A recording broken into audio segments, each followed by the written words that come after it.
massive empires depleted. The saga can't live, no more spaceships to get my head lost in. Cheers. Salud. Here we go. We're back. We are back in the flesh. In the flesh. All right, so leading up to this Sunday, obviously it's going to be Easter Sunday, Resurrection Sunday for some. What are your thoughts overall on, let's just say, Easter Sunday from a religious perspective? Yeah, no, like for me, it brings up really good like family connotations. Like I think about, mostly probably my grandpa, I think about him, like he was a pastor. And so like The one who passed away? Who passed away, Yeah. in the last year. So we're actually coming up onto a kind of a first year without him kind of thing. Dang. On May 3rd. So also my sister's birthday, which is kind of fun. Oh, interesting. Yeah, so like, but yeah, it's like, I think about those feelings of like, I'm around, you just feel like this kind of rejuvenation. It's kind of the most exciting part of the Bible, I guess, where like something magical happens with Jesus. And so that part is kind of cool too, because you're just like, nice, here we go. Like, Nice. I just picture also, like, I grew up in a religious household, and I grew up Christian, and I have gone to church my whole life because of that, obviously. Not everyone goes to church, right? Like, you can be a Christian and not go to church. But we had the Passion Play at North Heights Lutheran Church, and we brought in camels, dude, donkeys. Oh my gosh. Motherfucking... You guys went all out. They did everything, dude. This was on carpet, church carpet, and camels are shitting everywhere. Bunnies are shitting everywhere. Like, dude, you wouldn't even believe what they were allowing. Like, what they would be like, dude, it's still, like on Sundays, no one looks at the fucking massive, like, it was horrible. But, like, that was, outside of, like, how traumatizing and, like, not clean that was, it was still really cool. But that's to really long-windedly answer your question. Yeah. Well, I guess the next question is, what do you think your family takes from it for Easter Sunday or Resurrection Sunday? Yeah. Like, what regard do they hold it to, right? Like, how does it apply in a positive way in their life, do you think? Or doesn't it? I think it does. I think for a lot of them it does. So, like, I mean, even my wife, I would say, is very, like, just spending time with family, kind of re-engaging in, like, a thought process that everyone shares together. That's kind of, like, what I think is nice about it, is it's a collective memory of, like, here is a symbolic day based on the calendar, and we went with the Roman, like, you know what I mean? Like, no one really knows the day, but, like, it's cool that ritualistically we're able to, like, play this out and do it in a way that's meaningful to everyone. Did you know, fun fact of the day, do you know why Jesus decided to come into Jerusalem, into the city gates and the temple on a donkey? Damn, I feel like, yeah, I do actually. I do it. Like I said, I went to church my whole life. Yeah. So, it's to indicate his kind of like, groundedness in the culture that he was coming from. It's like, hey, look, I also ride a burrito, and like, I'm here to like hang out and be normal with you and stuff. So I think like I'm just here to party. Yeah, and it's cool the way that the people responded, according to like the historical accounts, around just like the little palm leaves thrown on the ground. Like, that's always kind of a cool gesture, like throwing flowers or whatever. Did you know that he essentially fulfilled prophecy? Yeah, for sure. So like I didn't. Sun, yeah, it's like well, Star I didn't Wars. know that when he went on the donkey that he was fulfilling prophecy. So in the book of I didn't know it was specifically related to the donkey prophecy. So the book before Matthew, right, which Matthew describes the life of Jesus and obviously the death and resurrection, right?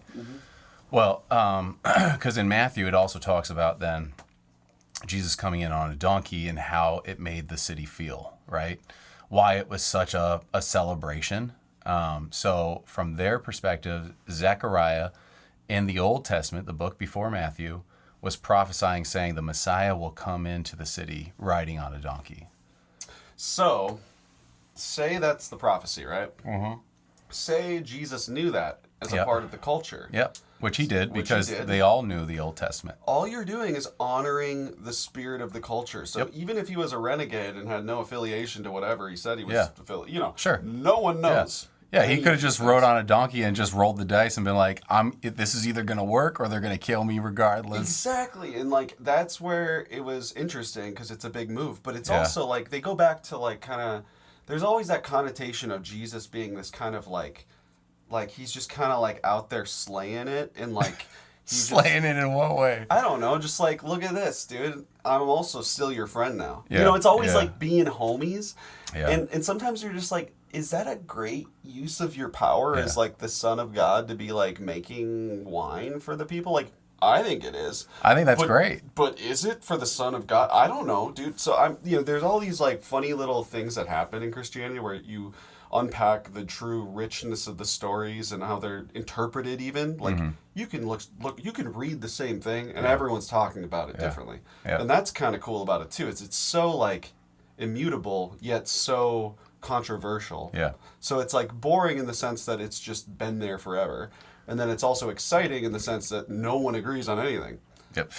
Yes, they do not. And I've learned that very heavily, very quickly. Yeah. Like in the community, it's like, oh my especially goodness. Christians amongst other Christians, just different denominations. Christians, dude, we won't even jump into that. But oh my gosh! I'm just throwing that out there. Like that's the world that I come from. So it's their. There's a whole different world out there. Jumping into a different rabbit hole, but kind of the same topic, just based on religion. Isn't it strange that there's so many different denominations and how each one is like everybody else is wrong, and you're either going to go to hell because you're wrong, because you're worshiping this in the wrong way, right? Well, yeah, because you got to have an ultimate because how are you how do you get converts if you're not scaring the shit out of them? Like, you need them to be, like, fearful. Yeah. And that's part of, like, God is, like, love is fear and all this shit. And it's like, is it, though? I'm not afraid of my wife. Sure, you shouldn't be. I'm not. Yeah. And so it's like, maybe sometimes. But, like, it's like, I don't understand how that's, like fear and love. And it's like, I get it to some... It's like almost, like, authority. It's like being, like... chivalric or something.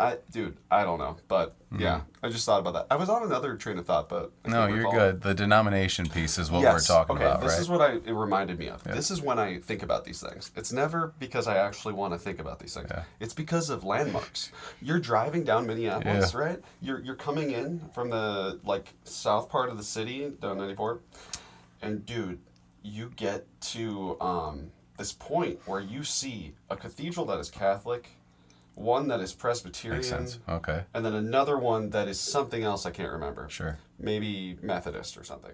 So it's like there's 3 massive, beautiful landmarks where the culture was saying, yeah, dude, this is important to us. But also not only important in the denominative sense where I don't even know that the fucking word. I don't know either, but we're gonna roll with it. We're gonna fucking roll with it. But denominative, that's a cool, fun thing to say. Say that 3 times. I cannot say that. But yeah, so that kind of how there's so many things that go into this feeling of being Christian. Mm-hmm. Well, the denomination piece always interests me because it reminds me of the separation of just people in general. Mm-hmm. So it's actually the complete opposite of what Yeshua wanted for his people, for the people that follow him, right? We've put up all these barriers and everything else. Yeah. And humans do. And Yeshua is saying, none of that matters, right? Just come to me. And we're the ones who are... segue, and the Greeks would refer to it as the telos. Right. Well, we're referring to all this as a constructive that we built, rather than just being like, hey, we believe in this, and your interpretation might be different than mine, but that should be accepted. It shouldn't be called a denomination. Yeah, hey, you have this different way of thinking. What if I come up with a different interpretation of how I read the Bible, and I don't agree with where I'm at right now? Because I do that every day. Exactly what I was saying around the feeling of being Christian, how that does not correlate directly with the way that religion has been framed through language. Mm-hmm. Because language requires differentiation. So no matter what, it has to be something different if it is a change of some... So nowadays, we probably wouldn't even get denominations because AI would just make it simple and everyone would just be like, oh, that's how that works. Got it. I understand how Jesus is now. But back then, it was like, everyone had to have their certain brand. And if you didn't like that brand, you were like, dude, I'm not going to that church. And that's the churches back in the day. I know this because I studied history. Like, they were repositories of information. Yeah. So you would go to the church to be able to hear the common phrasing of the words and, like, the standardized, language that everyone speaks about certain practices, especially if you're Catholic, like, just with the Latin stuff. Yeah. But I think that's really cool, too, because it does show how important language is to the idea of God. But then it also shows the divisiveness of language. Yeah. For how it's being used. Yeah. Yeah, I always take this time for the holiday anyways, and how I try to celebrate, quote unquote. I'm not really like celebrating, like throwing parties, right? But I take this time, and my ritual is to spend time with family. That's pretty much it, right? And if I can show love to them and potentially others, depending on who's in my path during that time frame, right? I'm going to try to take it a step further and reach out in a loving way, right? No matter what it is. I agree. So yeah, I think so too. I think that's what people want. At least just being reminded to do stuff like that, because that's in essence remembering Jesus and what he did, right? And the person that he was. He's the most peaceful person ever recorded in history. I agree. Even Buddha called him a Buddha. Like he's held to that regard, right? Yeah, because he didn't really ever have stories of him creating conflict, excluding one time where he went to town in the temple. And no one talks about how, like, Jesus has male rage or something. Oh, that's the same story that I was talking about, though. When he rode in on a donkey, shortly after that, he's flipping tables in there. Well, because all of a sudden, he felt, like, probably really tied and connected to the culture. And then he went and he looked at what he thought should be, it's kind of a tyrannical move to go in and be like, but it is. It's symbolic of, like, what he was doing. He's trying to teach people that this is a place of worship and you're using it for all the wrong reasons right now. Exactly. It was kind of like, this is just not the place. But then you go to church nowadays and it's the same thing, dude. You're essentially using it for the same platform. Store. Here's where Pastor Joe sells his fucking CDs, his books, and his new worship album of the same song that's been, but even worse than the same song. But let's humanize them, right? Let's humanize them real quick, right? Like having a bookstore or merchandise to sell at your church is not necessarily a bad thing, right? You have to, and also they're producing a very big part of church. These pastors are producing. Let's just say, careful with this thing. Oh, my bad. No, just don't hit this. Oh, because the mic is so sensitive, it'll remember. Okay. Pastors are trying to push their own product because it's essentially what they're super passionate about. And so if that's the case, they're doing exactly what you and I are doing right now, right? And we care about this product. Our strict agenda yes, that you our agenda that everybody to listens to. Everybody's like, yo, listen to Gabe and Paulie. Are you taking notes? That I'm hoping the audience is. We're already starting off really strong. We're like, we got this. We're tightening it up with some quick discussions on religion, so we can get that infused into the. I will say what I don't like doctrine. are the mega churches out there that are just selling product like Righteous Gemstones. I love the show. That show, dude. I needed people to behave that way so that we could. If you've never watched that show, you need to go on HBO Max or whatever it's called nowadays. Max. Get a subscription and watch that. That is hilarious. Dude, I'm still like, I have one episode now I think I can watch now to like cut, that I'm like not caught up on. Oh man, it's and HBO does a lot of weird shit. Yeah, they do. And it's mostly around penises. Like they do so much just absurd like phallic gestures. And it's like my wife was saying this. She's like, "Wait, why? Like, when did it? Like, how did that? Like, when he's like, like skiing or whatever behind And it's like, what? Like, what? Okay, but also like the prosthetic penises are kind of in. So, ever since what is that movie that came out with that guy, the Irish guy, I think it was. I don't know. And he was like being he turns out to be the evil like serial killer. No, I don't know. But at the end of the movie, he like kills everyone, and then he walks around with his like prosthetic penis. Beautiful. It was actually really funny because it's like playing like classical music in the background, and he's like doing like the psycho thing of like dancing around. It's like imagine being the actor in that situation though, where they're like, okay, you're gonna have to have this on you. You got to be a scrappy motherfucker. Yeah. You've got to be willing to do the work. Are you willing to look ridiculous? Yeah, like are you willing to do the full art form? Yeah. right? And dude, we're like They have to be in a creative mindset during those moments, I would imagine. Yeah, like they have to be just kind of like thinking, oh yeah, this is like where I'm coming from, right? Like, Hold that thought. I'm just gonna mute this. My bad. oh, it's good. No worries. We'll just take a brief pause as Paul mutes his boomer computer. Yeah, dude. Corporate America, that's where we're at right that's now. where we're That's where we're at. going to transition to with that. We can transition now. Okay, so you and I work in an office setting Yeah. within corporate America. Absolutely. And cubicle life is a real thing. Thankfully, I have my own office. But I definitely do wander towards a cubicle so I can be closer with my coworkers, right? Okay. And I like that. I think that's a great thing to at least have the option to go do, right? I agree. I mean, I love being around the people in the office, I don't. even if they're driving me nuts. It I doesn't wish matter. I had more of a reason to be like around those people. It's just like I just don't. Well, you like do more with people, right? Like you do the things with people where it's like I wouldn't be caught dead in there because it's like I've got nothing to talk about with Yeah. anyone. I could care less like what Jimmy's doing for his vacation. Yeah. Like, yeah, I mean, the amount of out of capacity. office invites that I get is insane. Listen, first off, I don't care that you're going on PTO, okay? You go ahead and go on PTO. And It doesn't honestly, even impact me. yeah. You don't even work for my team, so why are you telling me? Yeah, You I know? agree. I think that's crazy that people just send those stupid things out. Like, hey, just block your calendar off. You'll be good to go. Moving this. Sure.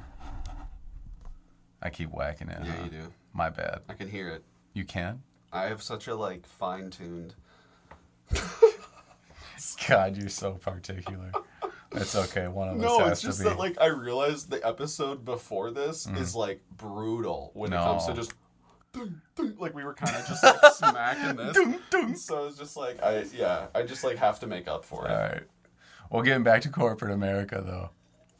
Think of all the people that are just working from home, fully remote, and not doing anything on a regular and getting paid thousands of dollars. Dude, there are more people doing that than anyone can quantify. I can't even believe the amount, probably millions of dollars around America just being wasted, possibly billions. Do you ever think about how that's when AI working for AI will figure out how that Yes. needs to stop Yes. working that way? Yep. Like they'll start recommending shit They're to going to start themselves and being like people hyper-scrutiny. don't realize they're setting themselves up. If you're working fully remote, that's great. Good for you if that's what you want to do. But if you're not actually working, I would be concerned. The reason why, like you said, AI will eventually get to a point where they can quantify how much work you're actually doing because it'll be monitoring what sites are you going to, how long do Well, you I think spend they time already for. are. Right, but how long do you spend time on a certain like product or whatever it is that's within the software that Yep. that the company's dude, using? yeah. I mean, people already do Is that. your mouse even moving? You know, like, what are you doing? Essentially, AI will capture all that, Yep. give the specs essentially to senior management, Yep. and then they'll have to axe the people that are no longer necessary to have. Bro, think about how many people are that and have been that for so long. And like their lives were so easy. Well, we are in the world they're of doing themselves a constant disservice. interconnectivity. Like, you know what I mean? Where Yeah. we have to constantly be aware. And that's where I get fucking held up because I'm not like always on the grid. You know, Yeah. I'm off the grid sometimes. And like people are like, dude, I just should be able to like text you and you fucking like, you know, hit me up back. Yeah. And it's like, dude, I'm sorry I didn't read your text for like 21 days. Like, dude, okay, it's not that bad. Are you I'm the never worst doing when that. it comes to text? Kind of. Yeah, I've I am too. become that, I am though. too. I never I hate was that. texting. And I'm not like that with other things. I think it's just work kind of drills you down with like all the notifications and busyness. So many that when you're done with work, you just Yeah.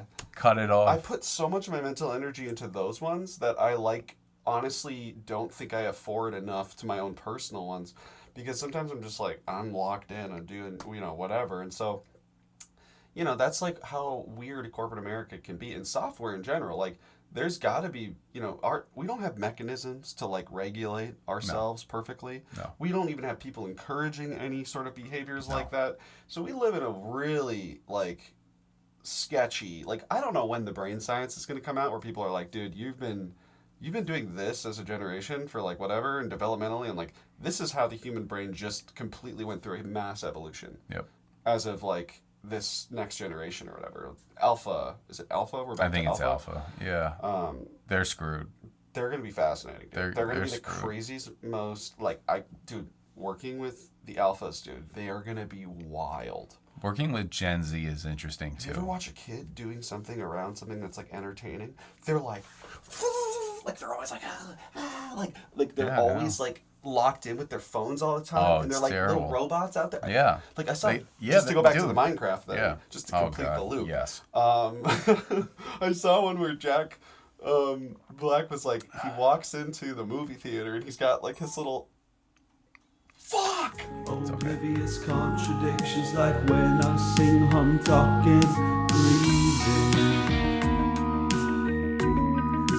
Party for one, right off the planet where I'm living. Can I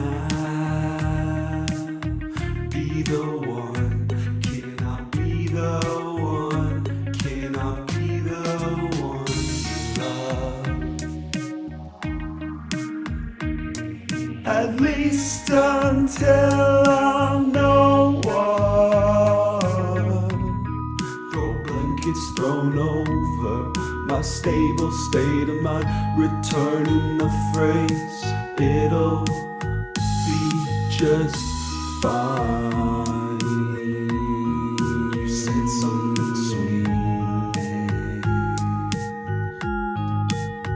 I can't repeat it. You said something